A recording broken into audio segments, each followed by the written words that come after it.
I think, set on the Facebook. Let me just make sure this is going across. It says you're now streaming live on Facebook, so probably so, yep. Okay, we are good to go. So let me get back into Zoom.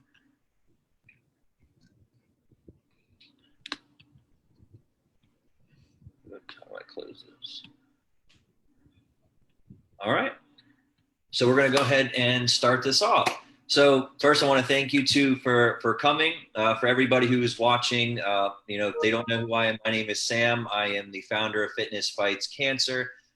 This is a Symposium of Hope. This is our 6-week event that we are doing to, kick off our organization. And I have the pleasure of bringing these two speakers on to be a part of this, kickoff week for a Symposium of Hope. And before we get into that, I just want to share with everyone really kind of what I want to do with this event and what is my goal and what I want for you all to get out of this. So I created this event, and it's actually, it's a coincidence that I have these two here as my first speakers, because it was in one of their leadership programs that I really made a commitment that I really wanted to take my organization to the next level and really actually get out there and really positively influence people. And, that's part of my commitment. And I finished up the leadership program, and it's like, I want to take it a step further and really stretch with what I want to do. And it's like, why don't we put on an event? And, we're doing this also as a fundraiser. And, to update everybody who has been, for the generous donations, we actually we already hit our initial goal, which is what we needed as an organization to go to become a 501c3 in Virginia. And now everything that we raise from here on the next 6 weeks will be donated to families who are going through cancer and, are trying to pay their medical bills and everything, especially with COVID right now and people losing their jobs. I know this is a difficult time for many reasons. And that is one of the main purposes of why I started this event called a Symposium of Hope, because to share amazing stories from people that I've met, who are other survivors and people who have gone through it. Because in one way or another, we've all experienced cancer in some form, whether it's ourselves, a family member, loved one. You're going to hear it from their perspective as a parent. There's all different angles, and everyone goes through it differently. So what I want to share with everybody is the different perspectives of cancer and how it affects us all differently. So now I want to formally introduce my two speakers, Peter and Angel from Synergy Education. Welcome to the kickoff of a Symposium of Hope. Hey, Sam. Thank you. Congratulations too. Come on. Thank you. So really, guys, I want you to tell everybody a little bit about yourselves and kind of what you do, and then we can just jump into the meat of the story. Okay, sure. You want to start, or you want me to talk? Mm-hmm. You can tell me. So I'm Peter, and Angel and I have been together as a couple for 18 years. We have 3 children that are our biological children. We used a gestational surrogate many years ago. So our eldest daughter just turned 12, and we have twin girls that are about to be 9. So that's a little bit about our family. We're also, we also run a business together, which is how we know Sam and Amy, which is Synergy Education. And we've been doing, for myself, I've been leading trainings and seminars for 30 plus years in all different settings around the globe, in many different languages and cultures. And it's really the work that we do, which is a big focus in our lives, is around empowering people to be effective and giving them tools to make a difference in their world and be connected, just as you shared in the opening, with who they want to be and who they are and what are the gaps in those places, and then being able to fill that. So kind of, I think our family and our work defines so much of who we are. You want me to talk about cancer? I'm leaving this open for you. Obviously, I do want to hear a little bit about Synergy, because I know that played a big role. I mean, all that personal development work, of course, like going through that, I'm sure that played a big role. So really, I want to let's just go back to the beginning. When were you first, like, what happened when you first started feeling the symptoms of your cancer? Tell us a little bit about, Sure. that first coincidence, or, yeah. yeah. Yeah, so I'm the lucky winner of the two of us, and I had prostate cancer. I had no symptoms. There was nothing, but and I was diagnosed at 45. So what I understood is a lot of, and maybe this is a message to the men out there. A lot of doctors don't start PSA tests until a man is 50, because generally prostate cancer is not a cancer that attacks men younger than 50, generally.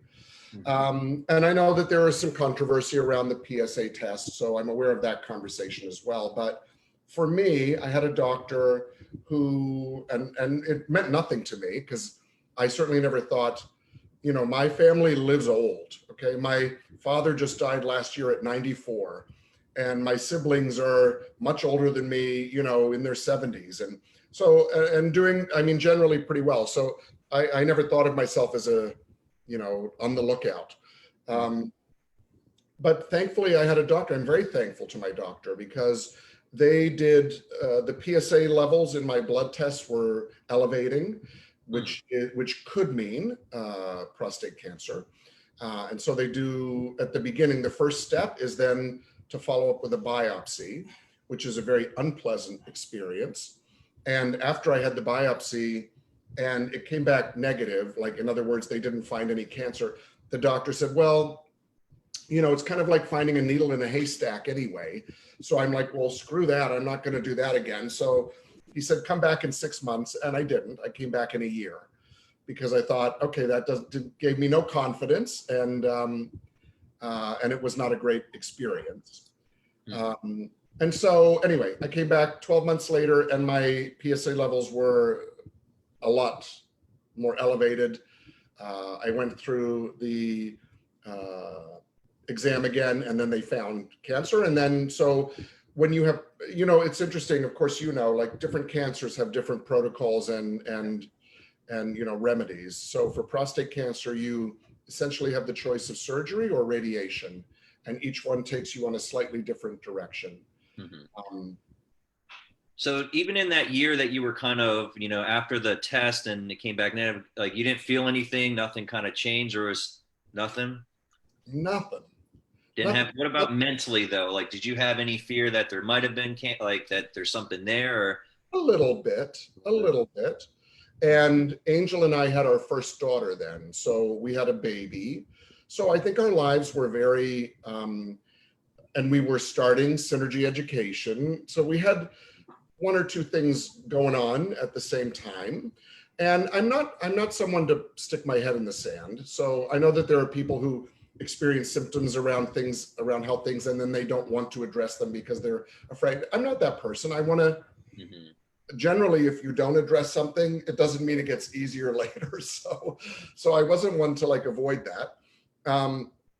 I think it was just our lives were very like consuming. And so. But to add a little bit of color to prostate cancer is just one of those cancers that's usually not symptomatic with pain. That's why usually when it's caught, it's too late for men. So this is something to be aware of. Like Peter said, and we all know, there's different categories and types of cancers, but that one is one where usually when it's caught, unless it's caught at that early age, it's usually older gentlemen, and it's usually stage 4. It's metastasized and just spread, because it's usually no pain associated with it. No, in fact, prostate cancer.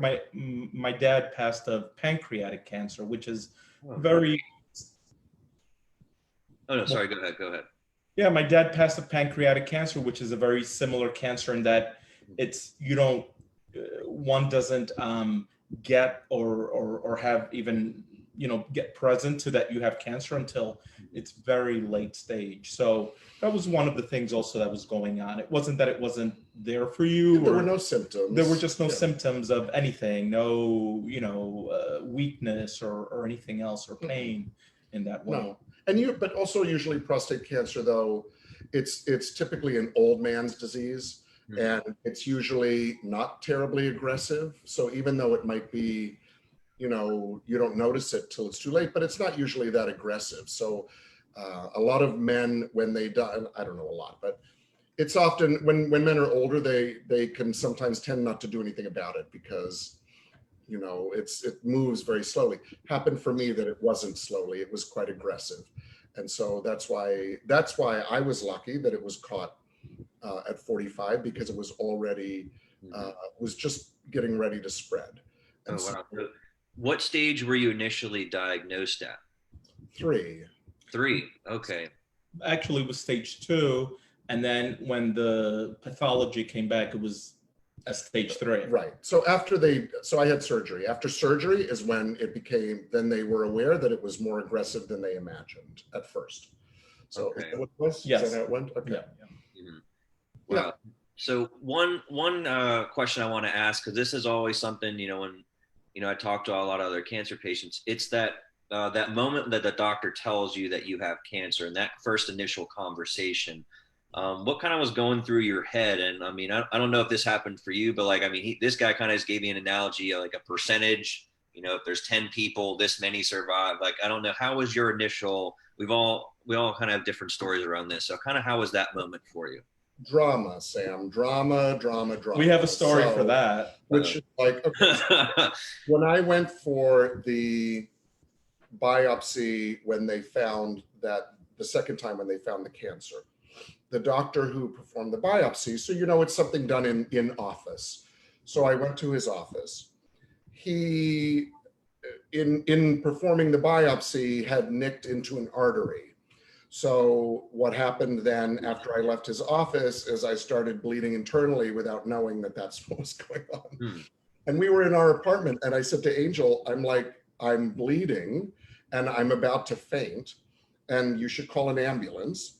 And that's the short story. Anyway, I went to the hospital. There's so many, it's so dumb, Sam, because my dealing with this didn't have to be like totally the way it was. Anyway, I ended up laying in the ER for hours, and finally I could tell I was like losing it. So I got angry. The guy came. Okay, we got you. They put me they admitted me into the hospital. What ended up happening is I had lost so much blood that I was in the ICU for 4 nights because I had lost so much blood. Man. But then none of that had to happen, and none of that has to do with prostate cancer. So, and I had gasoline on the fire there. yes, so they had to have a blood transfusion. They did 6 bags of blood, and just to bring you up to a nominal level. So that compounded the experience. And while I was in the ICU, the results of the biopsy came back. So it was when I was in the ICU, Angel found out, and short story, like, I don't know whether should I tell him or not tell him or whatever. Anyway, he told me. So I'm like laying in the ICU with wires and meters and everything when I found out. So it wasn't maybe your typical way of finding out. So, yes. So what happened after that? You got your treatment. So what route did you decide to go? I decided to go surgery for 2 reasons. One was honestly that we had a baby. And to me, surgery felt a little bit more of a certain route. And I'm not saying that I'm correct medically, but what I remember of the conversations at the time is if you have radiation treatment, they can't treat you again in exactly the same area with radiation because it won't work. So if the cancer returns, then, and chemo, a lot of people don't know that, but chemo doesn't work on prostate cancer. So you only have the 2 options of surgery or radiation. So See, I didn't know that. yeah, it's a specific thing. So I chose surgery because it felt the more certain of the routes to me. And then it took I don't know. And I think most of my recovery had nothing to do with the surgery. It had to do with losing so much blood and being incapacitated for a while. So it really took me like 3 months or so to recover, and walking with a cane for a while at the beginning, but that was because of the blood work. So the surgery I don't remember it being, there was so much at the time, of course, but I don't remember that being like the big deal of the world. Yeah. So it was just, surgery, then recovery. And so what was like life after cancer, like, or after the surgery, going back for check-ins and all that? Yeah. So, everybody who's had cancers, I'm maybe not everybody, because again, I'm generalizing, but there's often like a 5-year window. Once you reach that 5-year window, then you have some confidence in the future. So, and for me, again, after they did the surgery, they categorized my cancer as high risk. So then I went for blood tests every 3 months, but forever. So ever since that time, which is now 11 or 12 years ago, so every 3 months. And then that led to a year and a half ago or something, where my PSA levels again began to climb, like very small, but they began to climb a bit.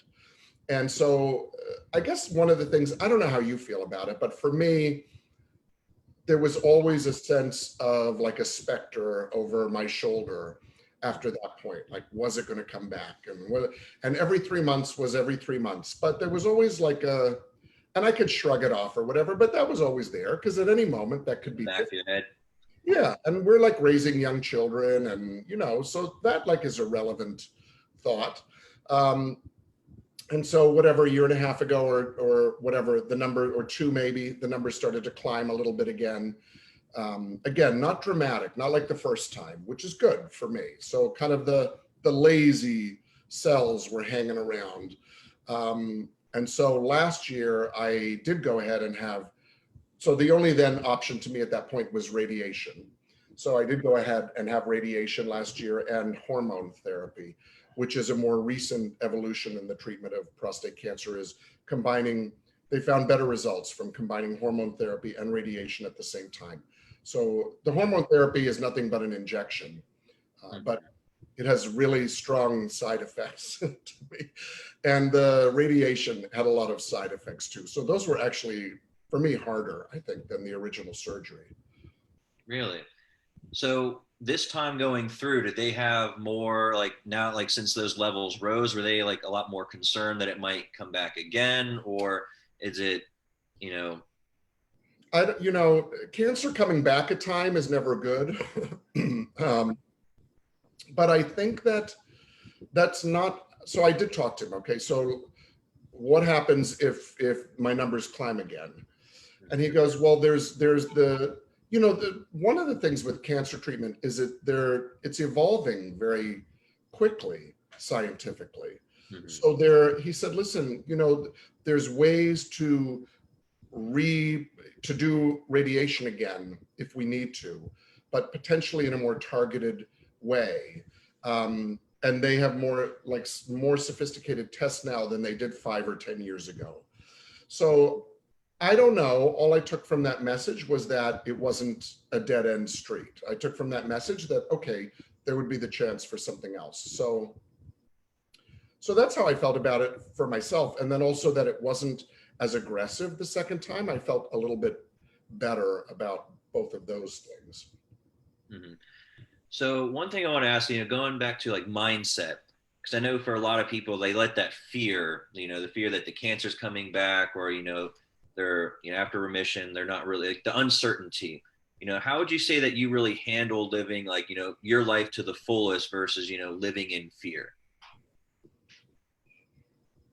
Well, I think, as you know, this is good. I don't know if it sounds, kind of out there a bit or whatever, but What's on your mind. Yeah, I have lived my life as an adult, and Angel and I live our lives as adults and parents and a couple and business partners and everything else in our lives. We define our life around the things that we're committed to.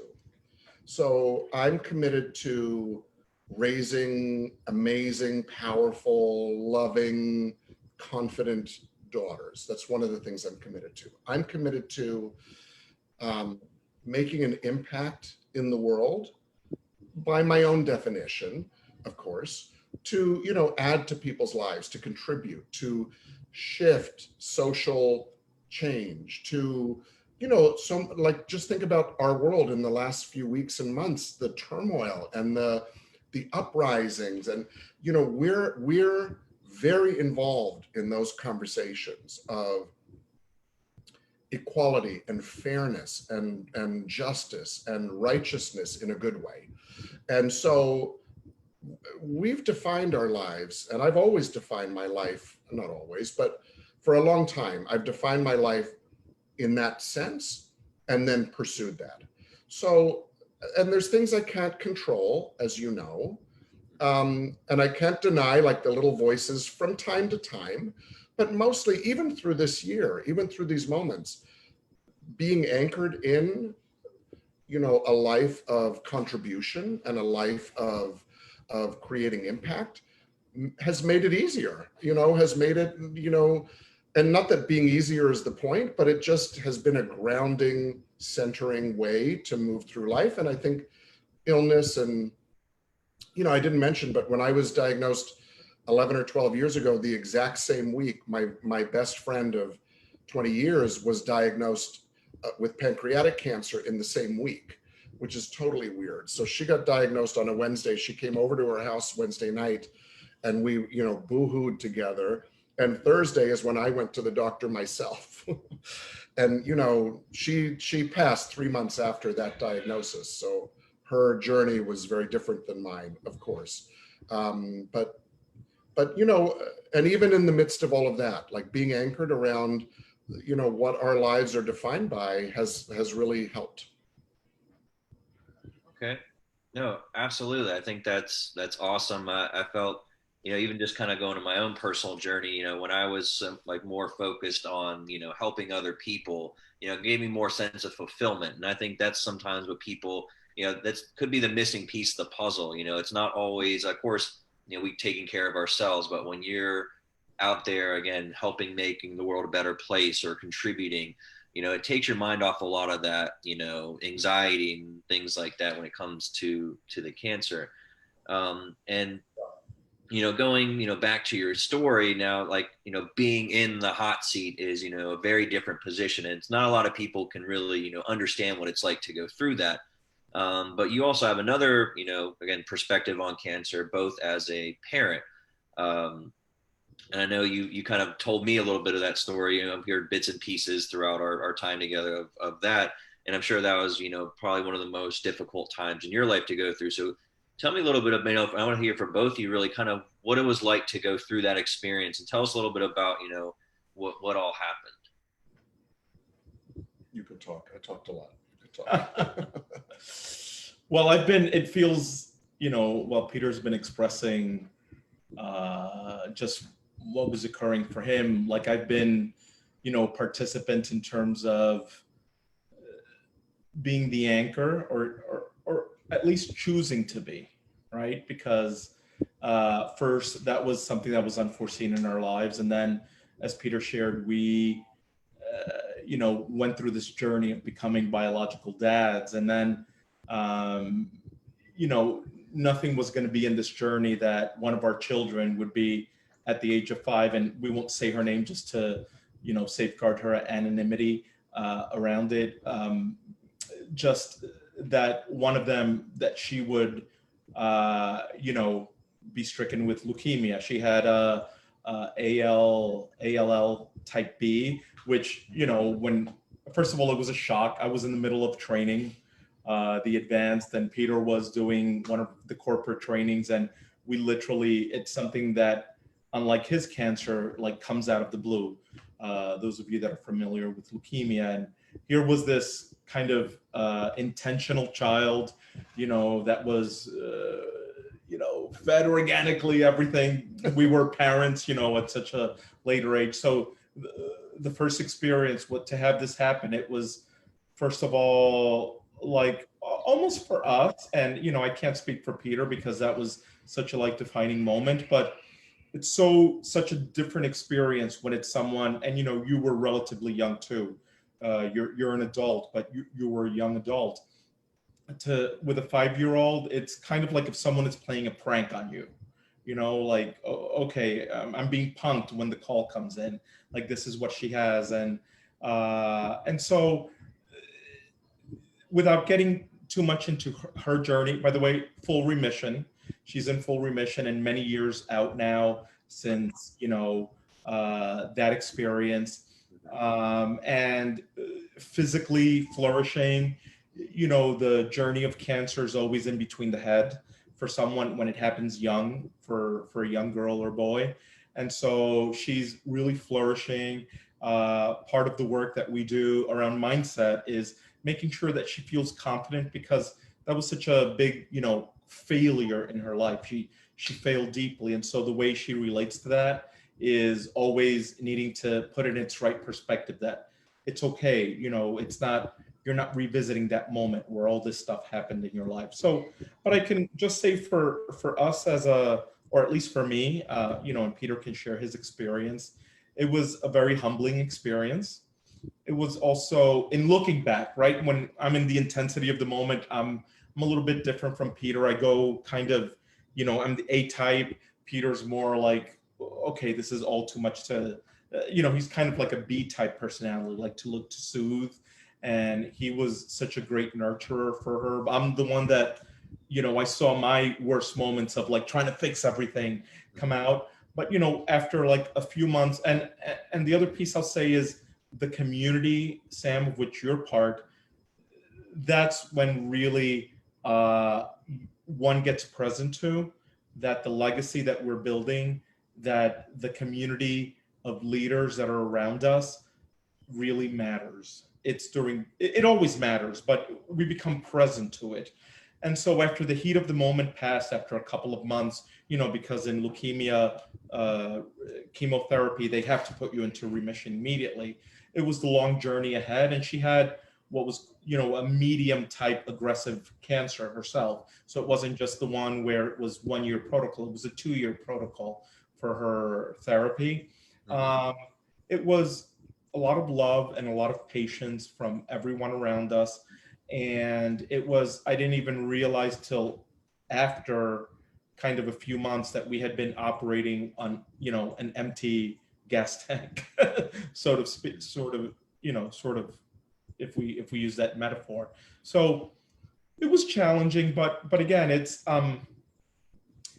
the cancer kind of journey wasn't new. In a way, being inside of, okay, here's someone, and having the faith, because for me, always had faith she was going to survive without knowing, right? It wasn't certainty, it was more like faith. And so let's operate in this space was, number one, comforting. There were many days where that faith was tried. There were a couple of episodes where we had to put her in a hospital for the week, and, emergency blood transfusions, et cetera, because it's a blood cancer. But really, really, it was the love of the community, the strength of the community that we've been standing inside of, and really having faith that she had more than enough strength to get to the other side, that I think nurtured me, at least. And I can't speak for you. And it was having each other. For a moment, it was touch and go. Also, that put a large strain on just the whole space, you could imagine. But it was reaching for each other instead of, going to our corners for a long period of time. So, yeah. And it's still a journey. The journey doesn't end, like it hasn't ended for you. It's still a journey that we're inside of. And it's a very, like I said, humbling journey to learn. She teaches us a lot of lessons, I think, at least me. And so I can look to that and kind of, even in this moment of pandemic where it was a challenging time for everyone and us included, but there was kind of like, I could see, past the darkness of the tunnel and kind of look at the light at the end of the tunnel. That's kind of what those two experiences, at least for me, taught me and really disciplined me inside of. Very powerful. No, very great way to put it. Like, this, everything that we're going through, because going through cancer definitely gives you a different perspective on, everything going on. But now, like, what advice would you give to other parents? I mean, if you could give any tidbit of advice, because I know there, like, something I just recently read, like, the alarming rates of children, like pediatric cancer, children's cancer, How many kids get diagnosed every day, and I couldn't imagine, like, going through it for me. I couldn't even imagine having a child and dealing with that. So, like, what advice would you give to any parents that are listening who are going through something similar? The first one for me is don't do it alone, or don't try to go at it with your very small, circle that's 6 inches circumference around you.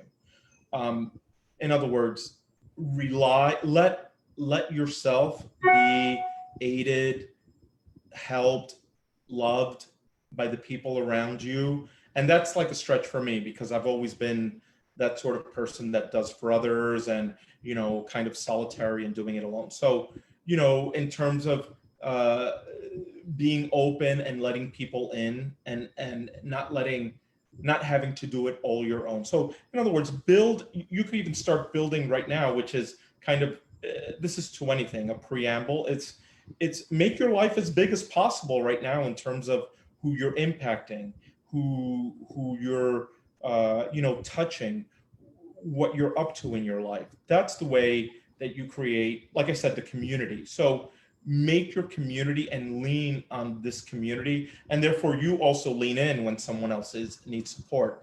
But you can't do this alone. That's my number one I think tip or guideline. And the second one is to have, and it's a choice, this is a choice conversation, but become aware or grasp for the places in your life or in your mind where faith that you're more than enough, even though you have the support of everyone, that you're going to get through to the other side, whatever it looks like, right? That And you don't mean religion. Yeah, I mean the faith, the kind of faith in your sufficiency, kind of faith in, and I don't mean it, like I said, in a religious aspect, but faith that things are going to be okay. And even when they're not being okay, it guides you into taking informed choices. So it doesn't have you operate from desperation. It has you look for the answers, that there has to be an answer or it's going to be okay. Even if I felt that it would have brought us to kind of the precipice of someone dying in our lives, that's not the place we were operating from. I don't know if that makes sense. And I know how I have it in my head, and I don't know if you have something else to add around that conversation. But for me, those were the two biggest things.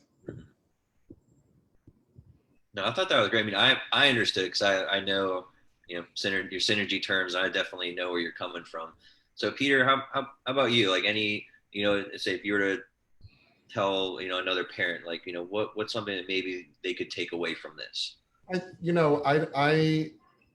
I find it harder to wrap it up easily. Yeah. Not that you wrapped it up. No, easily, I know. But it was very dark for me, like 10 times more than my own personal experience. And when we took her to Sloan Kettering. When you go to Sloan, first of all, it's like Grand Central Station of very sick children. So when you walk in, it's overwhelming for a really long time. So I think for me, and I can't say that I had faith through a lot of that time that it was going to be fine, or first of all, I had no idea. It completely turns your life upside down. Just the volume of medical time and finances and energy, taking her to Sloan 3 days a week, and plus all the times when she needed to be admitted because her blood work was too low or what. I mean, it was really intense. And so I think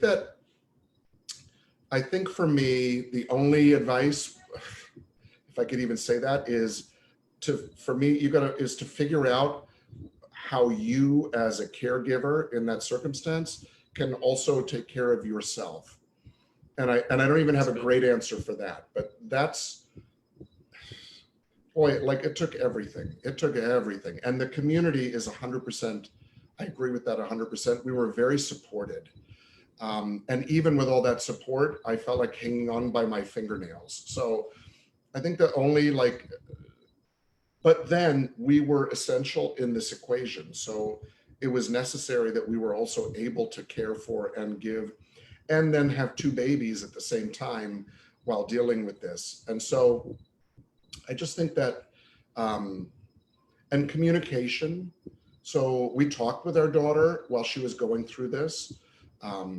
We were very how was it for her and what was she experiencing? And for myself, I was also very open emotionally, which I don't know if that's good or bad.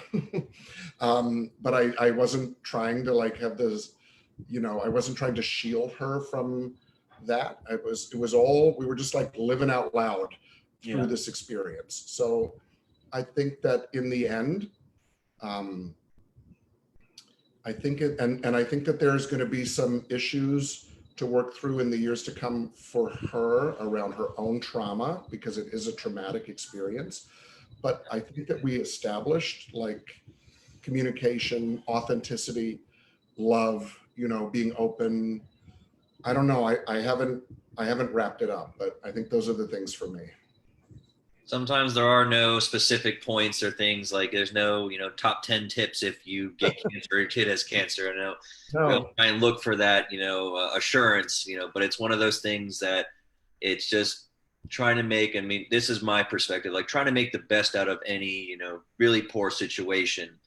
And it's about, keeping that, not all just positive thinking no matter what, but there's always there's a certain energy around it, especially to give that to somebody else. Because if, as a parent, I can see if you were really stressed and really showed that to, your child who's going through that, it would just bouncing off and living in that negativity and fear. And I know that's difficult. And a lot of times people don't realize, who haven't gone through this, it's kind of hard not to think about it all the time, especially when you're going through treatments, you're visiting doctors multiple times a week. And that is why a lot of the work that you two do with Synergy, it makes such a powerful impact on people. Because I know if I would have had a lot of this when I was I feel like my journey would have been very different in a sense. But it all happened the way that it was meant to happen. And, that's what I wanted to do with this event. And what we're doing now is to kind of share with people that there are other ways to handle it. Because I know, I'm sure, and this is actually a question I wanted to ask, everything that you've learned, because you've been doing this work for, 30 plus years now, I'm sure that helped you, be able to handle your emotions and handle yourself during, 3 battles with cancer pretty much. Yes. And for me, okay, I have a tip, which is being as self-expressed around your journey as you possibly can, rather than trying to handle it as a solitary figure, rather than trying to, hunker down and muscle through, and rather than, so all those conversations that would otherwise have you try to cope on your own, which is a part of what you were saying with the community piece. Those are the things through my years of doing the work that I've done that have supported me through this time, is at least I feel expressed and open. As much of a mess or a jerk or whatever I might have been, at least I feel like I was generally pretty expressive around my experience, which is not my kind of makeup if you knew me 30 years ago. So I think the work has helped with that for sure. It's something you said, Sam. One can't plan for cancer, right? It just, because why would anyone? Or for any ALS or anything that's just so acute and intense. Part of and what you're saying too, just to dovetail in that conversation, it's doing the work now, doing the work to be complete now. Yes. Because when it comes, whatever it is, it's going to be, whether it's a pandemic, right? But in cancer, it's which one do you want? The pandemic, cancer? No one would, intellectually choose any of those. So it's doing the work. And, when you came to us, you had done some really fantastic work to make the choices that you chose. And thank you for saying that some of the work that you did elevated that. But my experience is you got to do the work now. You must build community now. Yes, there's going to be, we could probably give you 10 tips of what to reach for when that moment comes, but it's doing it now. This is insurance, working on yourself and being on a path to not just self-expression, but completion, forgiveness about all those places in your life where you think you screwed up or weren't the best version of yourself, and getting complete around those. That's the work when that moment comes, because something else will happen in our future. So that's the right answer. Yeah, it took a while to get there, but that's the right answer. There's a lot of great details in the middle there, but that 100%. I definitely feel what you're saying there, because that was one of my messages I wanted to. When I was going through it, I started this and I was like, don't wait till you get cancer to start taking better care of your health. Don't wait to get cancer until you take care of your mental health, or you start trying to fix your finance. Like, hey, do the work now, because like you said, there's always something that's going to happen. Of course, I had a different outlook on my cancer. I'm kind of keeping more of that positive. Of course, no one planned on a pandemic, so it's like getting hit with very similar stuff. So it's about having those skills where it's like when life does hit you, you're ready because you're able to maneuver. Again, more think clearly, because like again, when you're in that state, kind of like you're talking about, it just made me think like when you have that type of confidence, and like again, you're able to handle a situation where if you're in fear and you're very like you just allow all of that outside the negativity, we make not the best decisions always. So again, you're right, like taking that time and working on ourselves. And it's I think you said insurance, like insurance in case something were to happen. It's the best type of insurance you can invest in is in yourself, like if we were to put it anyway. It's great. Absolutely. So any last little, anything you want to share, last parts about, your story or what you guys are doing now? Like, now that it's been a year, a little over a year, I think, since the last one. I'm sure, if anybody's still watching through all this, I'm sure it's more than enough. Yeah. No, I just thank you for setting this up and looking to take your own experience and turn it around and have it be a pathway for others. And very happy to be with you tonight, and thanks for inviting us. And life throws curveballs all the time, so that thing you said is exactly the right thing. Like today we could be out in front of something, so and I think that's where you've got a little in the savings account when something does come, because something's coming. So no, just thanks for having us tonight. No, absolutely. And thank you too for joining us. It was a pleasure. Very glad we can have you guys on here to kickstart this event. And I know Amy's blowing up my phone because there's some people who wanted to ask questions. So I'm just going to pull it up real quick just to make sure if it's directed at you that I'm able to sounds great. Properly direct that. Let me pull it up.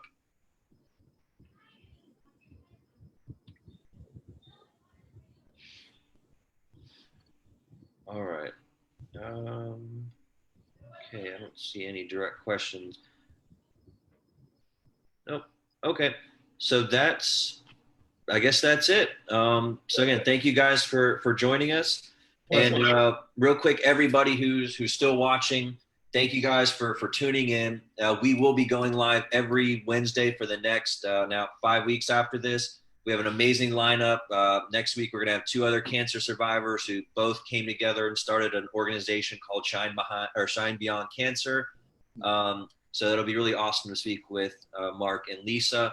So if you guys haven't already signed up, there's a link in the description to be part of our Cancer Fight Club. You get access to all these videos on demand. So if you miss a week, you can go back and watch it. Click on the link, sign up. And, one last little thing, while I have us 3 here, something they said was community. That was the thing that really helped them and support them while they were going through this during one of the toughest times of their life. And that is what we're building with Fitness Fights Cancer, and this Cancer Fight Club that we have. It's building that community where community of leaders and people are here to support each other, because we've all been through this in one way or another, and we're here to help. So that is what our mission is, and we're just going to keep doing these things to get out there and help the world the best we can. So thank you guys for joining us. I appreciate you taking the time out of your busy schedule to do that. And of course, I'll be seeing you guys at sometime soon. Thank you, Sam. You're an inspiration. Thank you. Thank you so Thank much. you guys. Thank you guys. Have a great evening. Yeah, you too. Have a great night.